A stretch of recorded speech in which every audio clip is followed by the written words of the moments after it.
नमस्कार दोस्तों, इस वक्त की तमाम बेहद ही बड़ी खबरें, मुख्य समाचार आप लोगों के लिए लेकर के आए हैं। जहां पर पहली बड़ी खबर में आप लोगों को बताएंगे चुनाव आयुक्तों की नियुक्ति से जुड़े कानून पर सुप्रीम कोर्ट देगा मोदी सरकार को बहुत बड़ा झटका। जानेंगे पूरी खबर। इसके साथ ही केंद्रीय मंत्री राजनाथ सिंह का बहुत बड़ा बयान, अपनी ही पार्टी को जबरदस्त तरीके से घेर लिया है। जानेंगे इसको लेकर के क्या कुछ कहा गया है।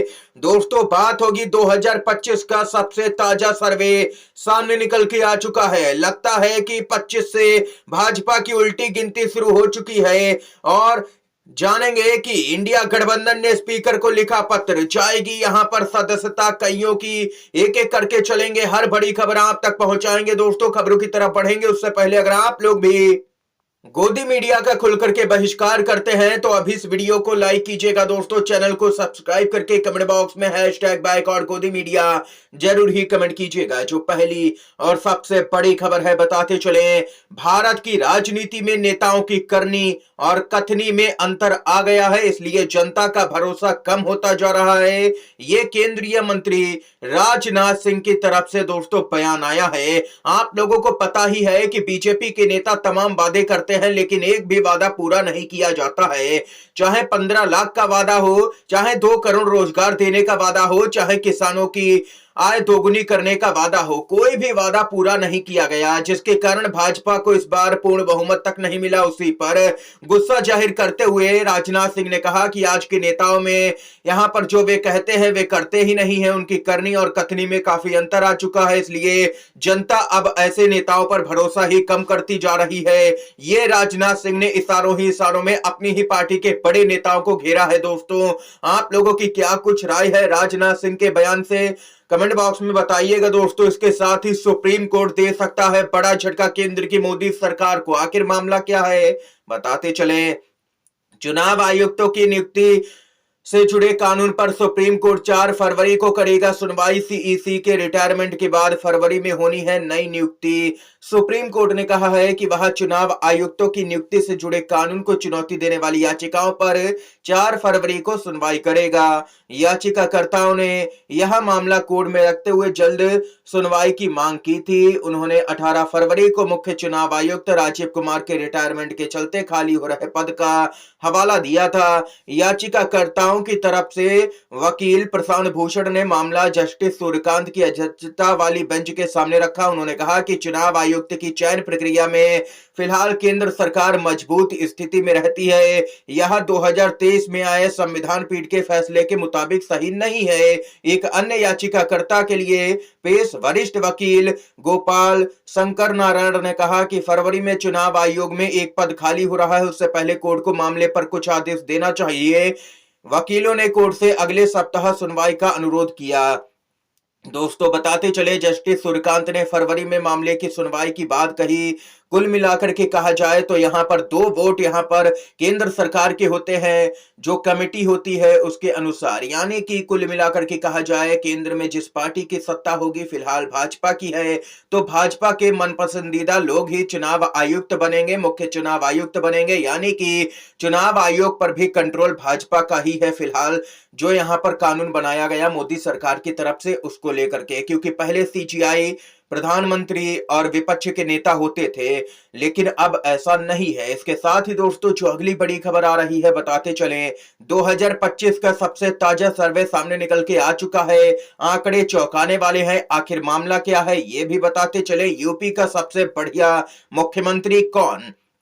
जी हाँ दोस्तों, 4 ऑप्शन दिए गए, जिसमें पूछा गया पहला ऑप्शन योगी आदित्यनाथ, दूसरा अखिलेश यादव, तीसरा मायावती या चौथा ऑप्शन मालूम नहीं। 19,000 से भी ज्यादा लोगों ने इस सर्वे में भाग लिया है और अपनी राय रखी है। दोस्तों, आंकड़े चौंकाने वाले हैं। 75% लोग अखिलेश यादव को सर्वश्रेष्ठ मुख्यमंत्री मानते हैं, जबकि मात्र 13% लोग ही योगी आदित्यनाथ को अच्छा मुख्यमंत्री मानते हैं। दोस्तों, और मायावती को 10% लोग अच्छा मुख्यमंत्री मानते हैं। 2% लोगों का कहना है कि हमें मालूम नहीं।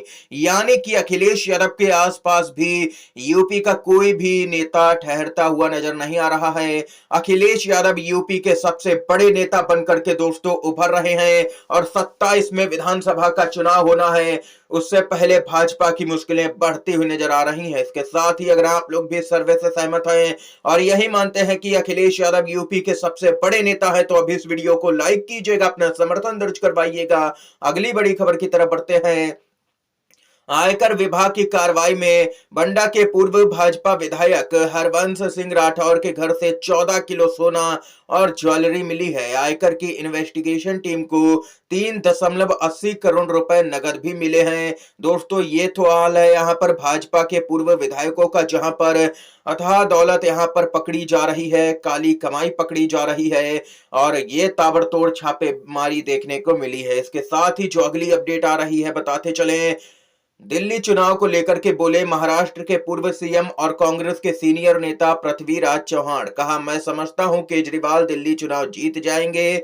इतना ही नहीं, दिल्ली चुनाव कांग्रेस के साथ मिलकर के लड़ सकती है आरजेडी। आरजेडी के प्रवक्ता मृत्युंजय तिवारी का बड़ा बयान, आरजेडी के उतरने से गठबंधन को फायदा होगा। इसके साथ ही दोस्तों आप लोगों को खबर बताते चले, आरजेडी के बागी विधायकों की जाएगी सदस्यता। पार्टी ने स्पीकर को लिखा पत्र, कार्रवाई की मांग कर दी है। आखिर मामला क्या है बताते चले। बिहार के मुख्यमंत्री नीतीश कुमार ने जब पिछले साल पाला बदला तो महागठबंधन के कई विधायक सत्ता पक्ष के खेमे में शामिल हो गए। सत्ता पक्ष में जाने वाले विधायकों में 4 आरजेडी के भी शामिल हैं और अब इन विधायकों की सदस्यता रद्द करने के लिए आरजेडी ने कोशिशें तेज कर दी है। एक ताजा घटनाक्रम में आरजेडी ने स्पीकर को पत्र लिखकर के चारों बागी विधायकों की सदस्यता रद्द करने की मांग की है। महागठबंधन के कई विधायक आरजेडी नेता अब्दुल बारिक सिद्दीकी के नेतृत्व में विधानसभा अध्यक्ष नंद किशोर यादव से मिले और चारों के खिलाफ में कार्रवाई की मांग की है। दोस्तों बताते चले, यहाँ पर आरजेडी ने ये बहुत बड़ा कदम उठा लिया है और यहाँ पर अपने ही जो विधायक थे जो कि बागी हुए, उनकी सदस्यता रद्द करने के लिए याचिका दे दी, यानी कि पत्र दे दिया गया है। दोस्तों इसके साथ ही जो बड़ी खबर आ रही है बताते चलें। जेपीसी की मीटिंग में जबरदस्त हंगामा, ये तो हमारे ही अधिकार पर कैची है। वन नेशन वन इलेक्शन पर जेपीसी की पहली मीटिंग में एनडीए सांसद ने ही सवाल उठा दिए, मचा हंगामा। देश में लोकसभा और विधानसभाओं के चुनाव एक साथ कराने, यानी कि एक देश एक चुनाव का प्रावधान वाले 2 विधायकों पर विचार करने के लिए गठित संसद की संयुक्त समिति यानी कि जेपीसी की पहली बैठक हुई। इस बैठक में कई सांसदों ने अलग अलग तरह के सवाल संसदीय पैनल के सामने रखे। इस दौरान केंद्र में सत्ताधारी एनडीए गठबंधन के एक साथी दल के एक सांसद ने सवाल उठाते हुए कहा कि लोकसभा में अविश्वास प्रस्ताव की सीमा को सीमित करने से सांसदों के अधिकारों पर असर पड़ सकता है। जेपीसी की बैठक में कुछ सदस्यों ने इस बात पर भी चिंता जताई कि अगर कोई सरकार बीच में ही गिर जाती है और उसकी जगह कोई नई सरकार जो केवल शेष अवधि के लिए बनती है तो उसका फोकस और ताकत उतना नहीं हो सकेगा। इसी दौरान दक्षिण भारत के एक अन्य सदस्य ने मांग की कि चुनावों में ईवीएम की जगह बैलेट पेपर का इस्तेमाल किया जाना चाहिए। ये यहाँ पर दोस्तों देख सकते हैं कि इस समय की तमाम बड़ी खबरें, मुख्य समाचार थे जो हमने आप तक पहुंचाया इस वीडियो के माध्यम से। दोस्तों वीडियो अगर आप लोगों को पसंद आया हो तो लाइक कीजिएगा, इन खबरों को शेयर कीजिएगा अपने दोस्तों में और चैनल पर नए हैं तो चैनल को सब्सक्राइब कीजिएगा। वीडियो देखने के लिए आप सभी का बहुत बहुत धन्यवाद। जय हिंद, जय भारत।